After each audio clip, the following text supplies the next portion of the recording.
We were built in 1885 by the first millionaire of Bellefonte. His name was William Frederick Reynolds. He was a 72-year-old bachelor when he decided he needed a bachelor pad. You have to physically walk through this property. Words can't describe it. All the details, down to the tile, to the carvings of the walnut and chestnut, are just exquisite.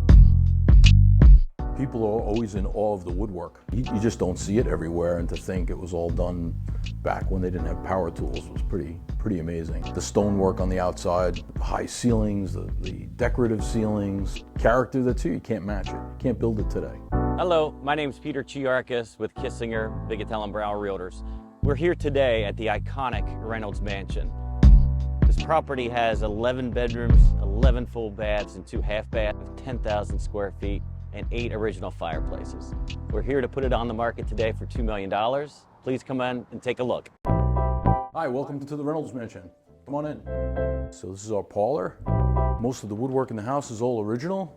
In this case, walnut. Full window shutters that are retractable into the walls, nice feature. All the fireplaces on the ground floor. The tile work around each of them all represent different seasons of the year. You'll see these pocket doors, interesting hardware that still functions. 138 years old, coming up on 139. My name is Mike Andricio.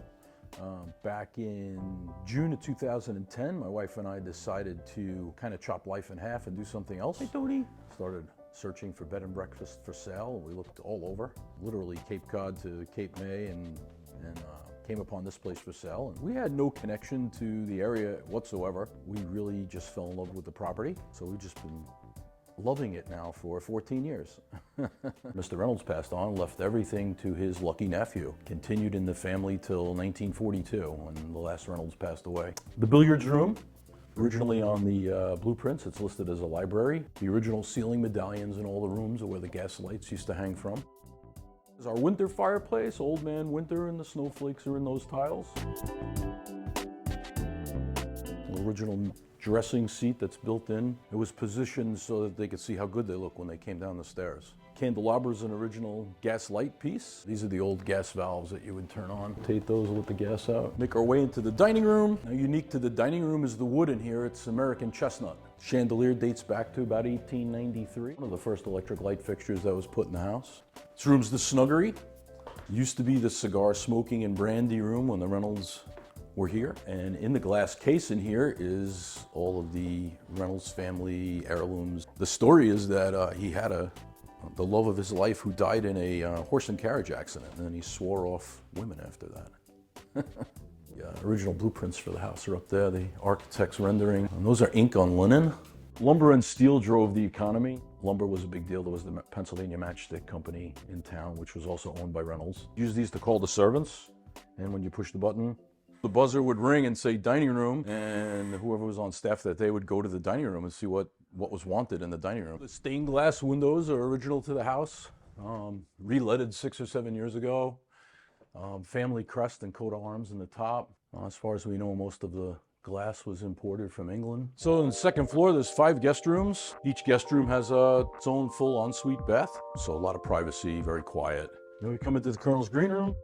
It has its own theme, its own decoration. He was actually a member of first group of people who designed the original League of Nations. He was summoned to Washington, D.C. to work on that. Next room, here's the Bellefonte room.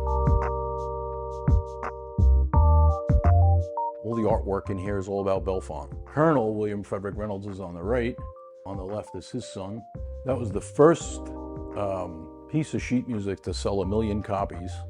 And it debuted at the Garmin Theater, which happened to be here in Bellefonte at the time. It was an old vaudeville theater. You may recognize it, yeah. After the ball, da, da, da, da. All 5 guest rooms on the second floor all have king-size beds. There's a coffee station for the guests. This is our massage therapy room. Luisa's cherub room, aptly named for the mural on the ceiling. So that was painted back in about 1903 for the Colonel's wife, who was dying of bone cancer and was kind of bedridden. So they painted that on the ceiling for her. New York room, all of the artwork on the walls and the little trinkets and stuff were all purchased off of street vendors in New York City. 2.5 baths when it was first designed, which was really progressive for 1885 just to have indoor plumbing. So these tiles on the wall are original. They're hand-painted border tiles and the subway tile, original clawfoot tub. So the trophy room, named the trophy room because one of the sons of the colonel who inherited everything was a big game hunter. He was actually featured in Field and Stream magazine in 1939. He shot a Bengal tiger in India. When you look down from there, you can see all the bows. There's a bow on every step. So we actually had to import a gentleman from Long Island to do the cloning on the stairs and to cut the landings so they matched. 3 guest rooms up here on the 3rd floor and the owner's quarters, all queen-size rooms up here. This is the Woodlands room. Rooms up here on the 3rd floor will have the big 2-person jetted tubs. The Nittany Blue room, a little nod to Penn State. I'm told everybody who lives in the area has a blue and white room somewhere in their house. Named the Grand Tour room because apparently back in the day when the Victorians would finish school, they would go on a grand tour of the world. A bunch of our own travel pictures on the walls just to stick with the theme. The owner's quarters. This is a big walk-in closet. It was used as a bedroom by the previous owners. We just use it as a big old closet. And then the owner's suites here. We call it the owner's quarters. It's set up like a studio. And in the back are 2 completely modern, updated guest suites. Carriage house, built 1893. Originally horse and carriages. And on the downside over there was a coachman's quarters. We remodeled in 2020. 2 suites. Some of the light fixtures are original to the when it was the barn. They're king beds, and then there's a living area that has jetted tub, fireplaces, done in the industrial design. These are $349 a night. They've been a great addition, booking more than we thought they were going to be. We bring breakfast up here to the people, so they don't even have to come down for breakfast. It gets delivered. Yeah, so it was a neat feature we put in was this switch glass in the showers, so you can see into the shower, and then with a flick of a switch, it goes opaque. I think it's a unique, more like a boutique hotel experience. After selling real estate for over 20 years, this is by far the most unique property I've ever witnessed or have the pleasure of walking through. We definitely have defined guest areas and defined personal areas. That really led us to this place rather than others where I had to share my living room with somebody. I know there's stories of bed and breakfast where you come in and you walk through and the owner's sitting in his boxer shorts watching the Yankee game. Oh, there's days you kick yourself and days you pinch yourself. But all in all, we love it. I mean, we've met countless people, friends that we didn't think we'd have so many friends from being guests. And now we actually look forward to people visiting. They bring wine, we sit.